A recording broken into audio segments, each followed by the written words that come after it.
السلام علیکم ناظرین، میرا نام فضل الرحمان ہے۔ وائس آف جرمنی کے اسٹوڈیوز سے آپ کی خدمت میں ایک دفعہ پھر حاضر ہیں۔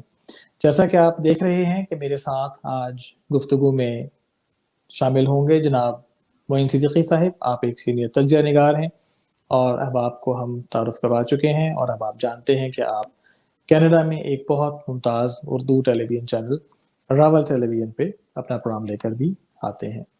السلام علیکم معین صاحب، کیا حال ہیں آپ کے؟ ٹھیک ٹھاک ہیں؟ وعلیکم السلام، الحمدللہ سب ٹھیک ٹھاک، آپ خیریت سے ہیں؟ اللہ کا احسان۔ معین صاحب، جیسا کہ ہم نے پرسوں ناظرین کو بتایا تھا کہ پاکستان کے حالات اور اس خطے کے جو حالات ہیں وہ اتنی تیزی کے ساتھ بدل رہے ہیں کہ محسوس یہ ہوتا ہے کہ آئندہ آنے والے کچھ وقت میں پاکستان اور وہاں کا جو خطہ ہے وہی موضوع گفتگو رہے گا۔ تو معین صاحب، آج ہم شروع کریں گے جو دورہ ہے وزیر اعظم پاکستان کا اس سے، اور چھوٹے چھوٹے سوالات ہوں گے، کافی ساری باتیں ہیں۔ جنرل ضیاء صاحب کے زمانے سے یہ وتیرہ چلا آ رہا ہے کہ جب عوام الناس کے سامنے پاکستان میں خاص طور پر حکمرانوں میں کسی قسم کی اگر غیر مقبولیت کا خدشہ پیش نظر ہو تو وہ فوراً اس کے ہاتھ میں تسبیح پکڑا دیتے ہیں اور عوامی مقامات پر اس کو عبادات کرتے ہوئے، اور خاص طور پر مکہ اور مدینہ میں اسی انداز میں دکھانا شروع کر دیتے ہیں کہ جیسے پچھلے دنوں میں ہم نے میڈیا میں دیکھا۔ شکریہ فضل الرحمان صاحب۔ بات یہ ہے، یہ آج کا نہیں ہے وتیرہ، یہ وتیرہ اگر آپ دیکھیں تو یہ جو قدیم روم تھے نا، یہ اس زمانے سے چلا آ رہا ہے۔ جب ملک میں قحط پڑتا تھا یا ان کی حالت خراب ہو جاتی تھی، لوگوں کو روزگار نہیں ملتا تھا، تو وہ مختلف گیمز میں، مختلف چیزوں میں لوگوں کو لگا دیتے تھے۔ اس سے یہ ہوتا تھا کہ لوگوں کا دھیان بدل جاتا تھا، اور روٹیاں اور چیزیں اٹھا کے نا پبلک میں پھینکتے تھے۔ جس طرح سے آپ نے یہاں دیکھا ہوگا کہ آٹے کی بوریاں پھینکتے ہیں، جب آٹے کی قلت ہو گئی تو انہوں نے آئے ایک ٹرک میں بھر کے آٹا پھینکا، اور لوگوں نے تتر بتر ہو گئے، کھینچ رہے ہیں، آٹا زمین پہ پھیل گیا، کسی کو مل گیا، کسی کو نہیں ملا۔ یہ وتیرہ آج کا نہیں ہے، یہ روم سے آپ دیکھیں کہ اس زمانے میں ہوتا تھا کہ گلیڈیٹر کے نام سے نا ایک گیم کرتے تھے، وہ جو وہاں پہ لوگوں کو اکٹھا کر لیتے اسٹیڈیم میں، اور وہاں پہ پھر لوگوں کو کہتے تھے، وہ ان کی بڑی محبوب گیم تھی کیونکہ وہ دیکھتے آئے تھے عرصہ دراز سے۔ اس میں کیا ہوتا تھا کہ وہاں پہ ان کی جو جنگلی جانور ہوتے تھے وہ بھوکے پیاسے بھی ہوتے تھے، خوراک تو ہوتی نہیں تھی، تو ان کو وہ اپنے جو قیدی ہوتے تھے جن کو سزائیں ملی ہوتی تھی، چھوٹی قید ہو یا بڑی قید ہو، اس زمانے میں اس کا کوئی نہیں ہوتا، جو قید میں ہے وہ قید میں ہے۔ کسی نے قتل کیا ہو یا کسی نے چوری کی ہو یا کسی کو ایسے ہی پکڑا ہوا ہو، ان کے سب کے جرائم ایک جیسے ہوتے تھے، جہاں پہ کالا قانون ہو ویسے ہی ہوتا ہے۔ تو ان کو پھینک دیتے تھے جانوروں کے آگے، اور جانوروں سے وہ بچتے تھے، اور جانور ان کو نوچ کھاتے تھے، اور برا حال ہوتا تھا۔ اور اس دوران کے اندر سپاہی نہ روٹیاں بنا کے یا کوئی پھل خوراک جو ہوتی تھی لوگوں میں پھینکتے، لوگ اس کے اوپر جھپٹتے تھے۔ اسی دوران میں کئی لوگ مر جاتے تھے ایک دوسرے کو مارتے مارتے، ان کو بھی اٹھا کے وہ گراؤنڈ میں پھینک دیتے تھے، اس کو جنگلی جانور کھائے تھے۔ تو یہ ایک طریقہ کار ہمیشہ سے لگا رہا ہے لوگوں کو اصل حقائق سے ہٹا کے دوسری طرف۔ ہاں، اب بات کرتے ہیں دوسری کہ پاکستان کے اندر پرابلم یہ ہے کہ پاکستان کے دو مسائل ہمیشہ سے رہے ہیں، ایک کشمیر اور ایک فلسطین۔ جب پاکستان بنا تو یہ دونوں ہی جو سے مسائل ہیں پاکستان کو ایک وراثت میں ملے۔ پاکستان نے ان کو بر وقت حل کرنے کی کوشش نہیں کی۔ سب سے بڑا پرابلم یہ ہے فلسطین کے لیے، جب فلسطین بن گیا، ان فلسطینیوں نے وہ جو زمین تھی جو اس میں اسرائیل بنا وہ خود بیچی تھی، اور ان کو کہا گیا تھا کہ آپ زمینیں مت بیچیں ان لوگوں کو، اور برٹن اس کو خرید رہا تھا اور پاؤنڈ ان کو دے رہا تھا۔ ایک اگر کوئی 100 پاؤنڈ کی زمین تھی تو اس کو 1000 پاؤنڈ دے دیتے، اور یہ بڑی خوشی خوشی لے دیتے، کیونکہ عربوں کو اس وقت بہت لالچ تھی پیسے کی، اور ان کو جب پاؤنڈ دیکھتے تھے تو یہ قابو سے باہر ہوئے تھے۔ انہوں نے اپنی زمینیں بیچی اور ایک سفارشیں کر کر کے بیچی۔ تو یہ اس زمانے میں پتا پاؤنڈوں تھا میں کہ ان زمین کے ساتھ بکتی ہونے رہی کیا والا ہے۔ جی یہ اس زمانے میں پاؤنڈز میں، برٹش پاؤنڈز میں یہ چیز جی بکتی برٹش رہی پاؤنڈ تھا۔ اچھا۔ برٹن تو بہت پرانا ہے نا سر، برٹن تو آج تو نہیں ہے۔ تو جب برٹن نے یہ جگہیں خریدی تھی ان کو آباد کرنے کے لیے، کیونکہ مختلف کنٹری، آپ کو پتا ہے کہ یہ جب آٹومن امپائر ٹوٹا، یہ ریاست عثمانیہ، تو اس وقت مختلف کنٹریز بن رہی تھی، تو ان سے بھی ایک وعدہ کیا گیا کہ آپ کو ہم ایک کنٹری دیں گے جوز سے، کیونکہ یہ تسلط